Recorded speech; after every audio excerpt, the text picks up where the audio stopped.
Young Thomas Edison by Michael Dooling. Essential question. Why are details important in a biography? Thomas Alva Edison was born in a little house in Milan, Ohio, on February 11, 1847, to Samuel and Nancy Edison. He was the youngest of 7 children. Thomas, who was called Young Al by his family, lived in an era very different from ours. There was no electric light, no telephone, no radio or CD player, not even a movie theater. Thomas loved to experiment. In 1856, at the age of 9, he turned his family's cellar into a laboratory complete with test tubes, beakers, and whatever chemicals he could buy. It was a mess. Bottles were everywhere.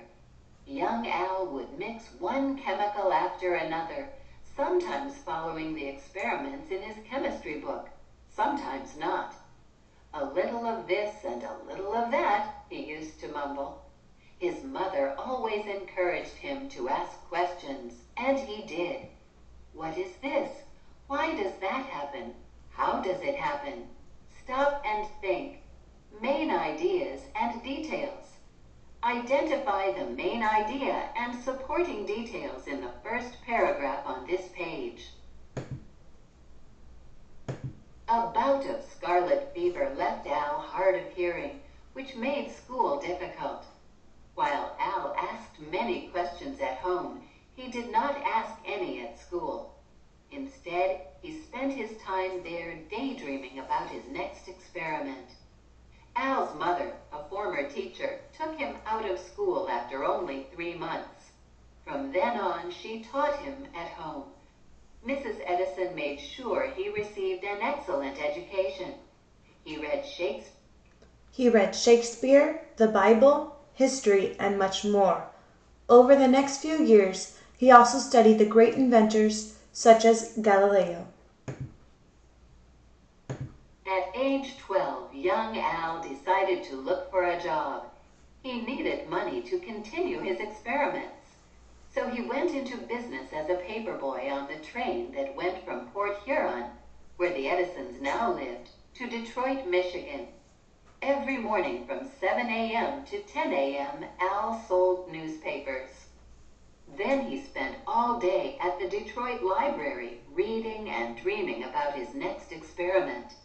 He planned to read every book in the library, starting with the last book on the shelf and working back to the first. At night, he took the train home and sold papers again. Stop and think. Summarize. Using your own words, summarize how Al spent his days after getting his first job. Eventually, with the permission of the conductor, Al set up a laboratory in the baggage car of the train. Soon, the young scientist was experimenting with everything: chemicals, gadgets, test tubes, beakers, doohickeys, and thingamajigs. Things were going well until one day when the train made a sudden lurch. Bottles, books, newspapers, candies, and fruits went flying, along with Al. A bottle of phosphorus burst into flames. Al scrambled to put out the flames, but they spread too fast. Soon, a very upset conductor rushed in. At the next stop, the conductor threw all of Al's things off the train, even him. Al had never been so disappointed in his life. He went home and set up his laboratory again with the encouragement of his mother. He continued to experiment and tinker with every gadget he could get his hands on. Usually his experiments did not work, but he always kept trying. Before long, Al had another job. He was a night wire, a railroad telegraph operator in Stratford Junction, Canada. There was a lot to learn. For weeks, he soaked up all the information he could about telegraphy. Al learned Morse code and much more. He worked the 7 p.m. to 7 a.m. shift, often sleeping right in the station. He also set up his laboratory in the back room of the station so that he could experiment in his off hours. Apart from the occasional explosion, life was grand. Stop and think. Author's craft. Why does the author choose the words "soaked up" to describe Al's experience learning telegraphy?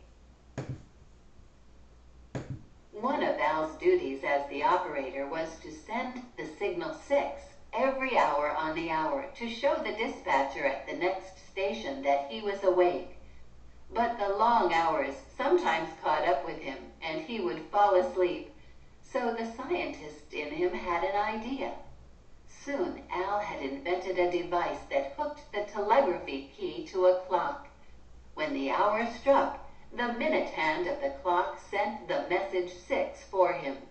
It was a moment of pure genius, which quickly got him fired when his boss discovered he was sleeping on the job. For the next 5 years, young Edison traveled all over the South and Midwest from one telegraph job to another.